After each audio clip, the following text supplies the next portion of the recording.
unwary or uncaring public will allow it to externalize.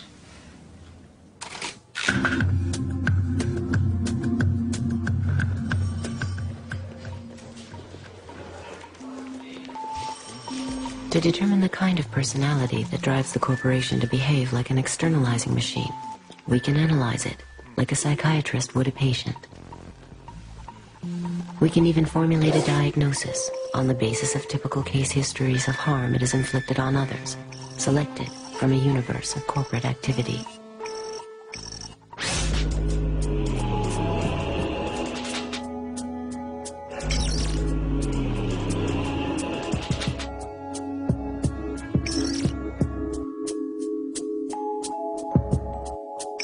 Well, this is the office of the National Labor Committee here in the garment area of New York City.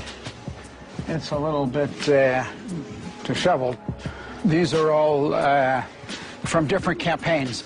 To make this stuff concrete as possible, we purchase all of the products from the factories that we're talking about. This shirt sells for $14.99, and the women who made the shirt got paid 3 cents. Liz Claiborne jackets made in El Salvador. The jackets are $178, and the workers were paid 74 cents for every jacket they made. Alpine car stereos, 31 cents an hour. It's not just sneakers, it's not just apparel, it's everything. We were in Honduras, and some workers, they knew the kind of work we did, and they approached us, these young workers, and they said, conditions in our factory are horrible. Will you please meet with us? And we said we would, but you can't meet in the developing world. You can't walk up to a factory with your notebook and workers come out and interview them. I mean, there's goons, there's spies, the military police. So you do everything in a clandestine manner. We're about to start the meeting, and in walk 3 guys. Very tough-looking guys. The company had found out about a meeting and sent these spies. Obviously, we didn't have the meeting. But these young girls were really bright. And as they were leaving, away from the eyesight of the spies, they started to put their hands underneath the table.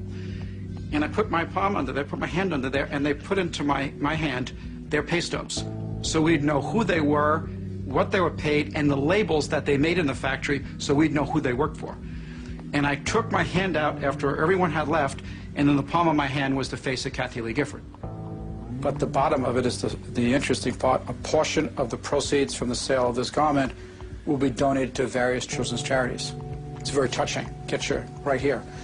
Walmart is telling you if you purchase these pants, and Kathy Lee is telling you purchase these pants, you're going to help children. The problem was the people who handed us the label were 13 years of age. Do many people have family work?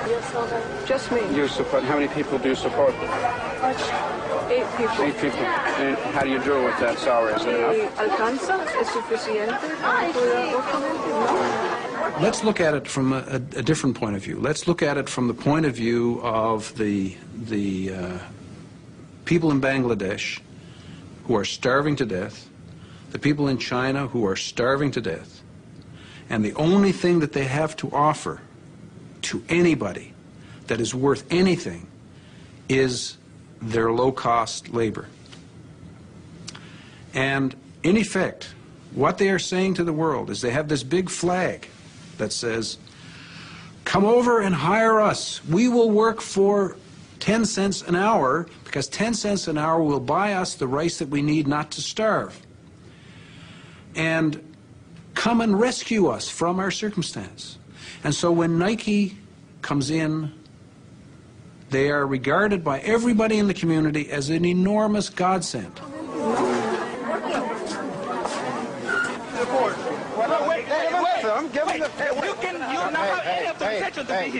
The door was wide open. No. That's my clothes. Those are my clothes. No, this is not your clothes. Where's your camera? Let's leave. Don't touch the woman. Okay, why? Okay? This is a private company. Yes. Without permission, how can you come in? Well, the door was wide open, and The only door I open is for the employees, not for you. we went through the garbage dump in the Dominican Republic. We always do this kind of stuff. We dig around. One day, we found a big pile of Nike's internal pricing documents. Nike assigns a time frame to each operation. They don't talk about minutes. They break the time frame into 10,000ths of a second. You get to the bottom of all 22 operations to give the workers 6.6 minutes to make the shirt. It's 70 cents an hour in the Dominican Republic. That 6.6 minutes equals 8 cents. These are Nike's documents. That means the wages come to 0.3% of the retail price. This is the reality. It's the science of exploitation.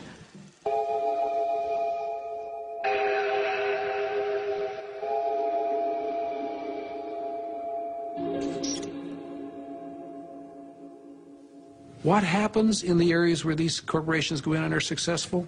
They soon find that they can't do any more in that country because the wages are too high now. And what's that another way of saying? Well, the people are no longer desperate. So, okay, we've used up all the desperate people there. They're all plump and healthy and wealthy. Let's move on to the next desperate lot and employ them and raise their level up.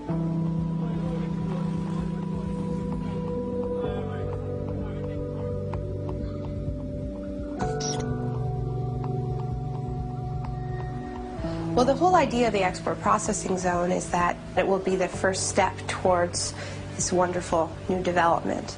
Through the investment that's attracted to these countries, there will be a trickle-down effect into the communities. But because so many countries are now in the game of creating these free trade enclaves, they have to keep providing more and more incentives for companies to come to their little denationalized pocket, and that the tax holidays get longer. So the workers rarely make enough money to buy 3 meals a day, let alone feed their local economy.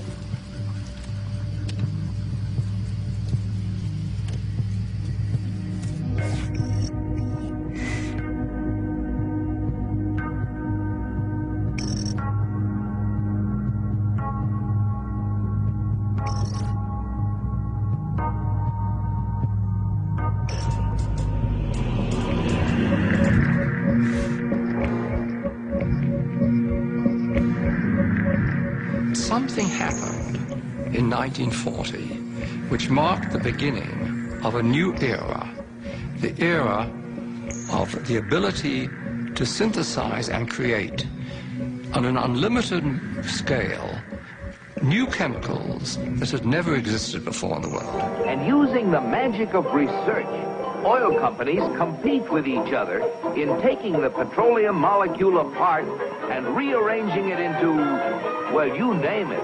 So suddenly it became possible to produce any new chemicals, synthetic chemicals, the likes of which had never existed before in the world, for any purpose and at virtually no cost.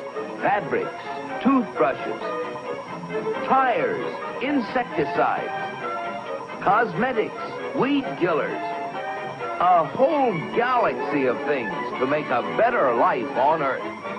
For instance, if you wanted to go to a chemist and say, look, I want to have a chemical, say a pesticide, which will persist throughout the food chain, and I don't want it to have to renew it very, very often. I'd like it to be relatively non-destructible. And then he'd put 2 benzene molecules on the blackboard and add a chlorine here and a chlorine that, and that was DDT. When the 8th Army needed Jap civilians to help them out in our occupation, they called on native doctors to administer DDT under the supervision of our men to stem a potential typhus epidemic. Dusting like this goes a long way in checking disease, and the laughs are them. Pardon our dust.